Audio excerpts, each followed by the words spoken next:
Our lives pass from us like the wind, and why should wise men grieve to know that they must die? The Judas blossom fades, the lovely face of light is dimmed, and darkness takes its place. Such is the passing that you must leave. All men must die, and it is vain to grieve. Shahnameh, the Persian Book of Kings.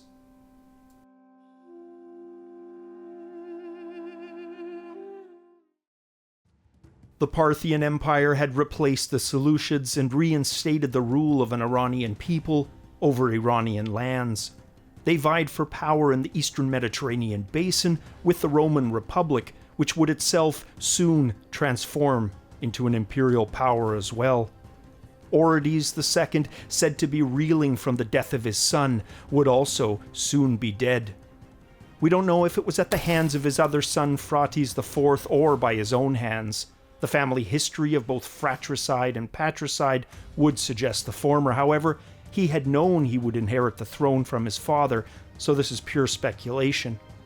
Either way, he would ascend as king of Parthia in 37 BCE and made getting rid of any further opposition his first and primary task. After murdering his brothers, he sent their supporters into exile, in addition to any others that opposed his rule. One of those who opposed was a noble by the name of Monaces. He would approach Marc Antony in 37 BCE and convince him to attack Parthia with himself at the lead, as he knew the terrain well and had been a military leader under Orodes II. Antony in return would grant him 3 cities and deliver him the throne as his puppet. Phraates IV and other nobles worked tirelessly behind the scenes to make amends with Monaces. They were successful, but the die had already been cast, and Marc Antony proceeded with his invasion plans. In fact, Antony was already moving north, having just restored Roman rule to Jerusalem. By the year 36 BCE, Antony and the 16 legions he had in tow, totaling some 60,000 men, arrived in Commagene, now a Roman province. Meeting him would be forces from Galatia, Cappadocia, Pontus, and Armenia. As a result, his forces were estimated at close to 80,000 men. Antony would choose a caravan path that meandered through southern Armenia, as the Parthians were massed near the Euphrates to the south. His ally, King Artavasdes II of Armenia, and a Roman legatus oppius, Statianus, led the baggage train, which was filled with the siege weapons and supplies that the army would need, and take a slightly longer route and meet Antony in Media Atropatene. The Parthians, however, would not sit idly by while the Romans marched straight towards their territory. Upon entering Atropatene, Monaces and a large contingent of Parthian cavalry attacked Statianus and the baggage train. King Artavasdes II and his cavalry, rather than assisting the Romans, were said to instead choose to not engage and fled. Statianus and approximately 10,000 men would be killed, and much of Antony's supplies, including many of the siege weapons he had brought along, would be destroyed. It should be noted that the accounts of this campaign are from one of Marc Antony's friends, and it is suspected that he covered up poor mismanagement on Antony's part, blaming it instead on the Armenian king. We know that when Antony learned of the losses upon entering Atropatene, with messengers having caught up to him about the attack, he still chose to go forward with his siege of the capital of Phrata, with the few siege weapons he had in his possession, as he felt he could be victorious with the many legions under his rule. He thus laid siege to the capital for several weeks, possibly longer. However, with so much of his siege weapon capacity destroyed, he was making little headway against the fortified city. Also, while he was laying siege to the occupants, the Parthian and Atropatenian cavalry had almost complete reign around his perimeter. The terrain favored the Parthians and their preferred strategy of Parthian shot and retreat. Antony, not controlling any high ground, as all was fairly flat from where he conducted his siege, could only attempt to defend against the harassment. Losing thousands of men and still making no progress with his siege, he elected to abandon the campaign and head north around the mountains, back into Armenia, and from there, Syria. However, the Parthians were not done with Antony. They constantly harassed him, killing thousands of men during the 27 days it took him to reach Armenia. It's said that roughly 18 battles were fought between the Parthians and the retreating Romans. An exhausted, depleted, and morale-shattered Antony and his troops had lost 24,000 men. Antony was angered at the Armenian king Artavasdes II, but he did his best to hide his disdain, as he still needed to get through Armenia during its trying winter months and back to the safety of Syria.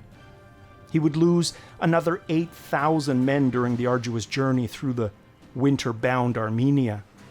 In all, Antony was estimated to have lost 2/5 of his original army of 80,000 men. Antony would wait out the winter for messengers sent to Egypt to return with enough capital to exact his revenge on the Armenian king. When the funds finally arrived, Antony would strike back, conquering Armenia within a period of weeks, it is said, but information on the actual details are scarce. We do know that he would have to return back to Egypt with the Roman triumvirate no more, and Octavian attacking his forces to the west. Antony would, along with Cleopatra, be dead by the year 30 BCE.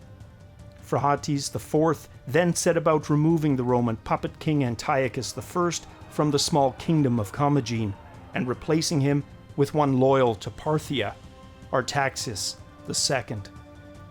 27 BCE would also see the dawn of a new power in the region, Imperial Rome. In 27 BCE, Octavian, now known as Augustus, took his place on the throne in Rome. Phraates was briefly overthrown by Tiridates II, but received the aid of the Scythians and was restored to his own throne within the year. The fate of both empires would continue to be entwined. In the year 20 BCE, the two powers would conduct an exchange. Parthia would receive back a kidnapped son in exchange for the legionary standards lost at Carrhae. Augustus also bequeathed Phraates with a slave girl by the name of Musa, who would become his queen. Each side would spin the exchange into a political victory, but it would deliver a temporary peace. Temporary, for Musa would turn out to be a Trojan gift, simmering for close to 2 decades until, like a serpent, she struck, poisoning Phraates in 2 BCE to rule alongside their young son, Phraates V. Phraates V's reign would be anything but long or stable. He would be thrust immediately into the political machinations between the two powers, namely the dispute over Armenia and Mesopotamia. Augustus wasted no time, sending an army under his adopted liege, Gaius Caesar, to capture both. Diplomacy won the day before war could break out, however, not before the two exchanged mocking letters to each other. Despite these, in 1 CE, they agreed to a peace. Rome would acknowledge Phraates V, and in return Armenia would become a Roman vassal state. However, the ruling houses of Parthia would not again sit idly by while in their eyes Armenia was pawned off and the son of a Roman slave girl sat upon their throne. They rose up, and in 4 CE chased them from the throne. They fled to Rome, where Augustus provided them safe harbor. They then placed whom they called Orodes III on the throne. He was, according to most evidence, not related to the previous Arsacids and was killed after but 2 years. The Parthian Empire would continue to experience leadership instability. They would petition Augustus for a replacement and would be presented with Vonones I. However, he had been Romanized during his many years with the Romans, and he'd be viewed with disdain by the nobility and Parthian houses. After but a brief reign of 4 years, he experienced civil war when Artabanus II, a member of the Arsacid house who ruled Media Atropatene, raised an army and attacked him. Vonones was forced to flee into Armenia, where he would become king in the year 12.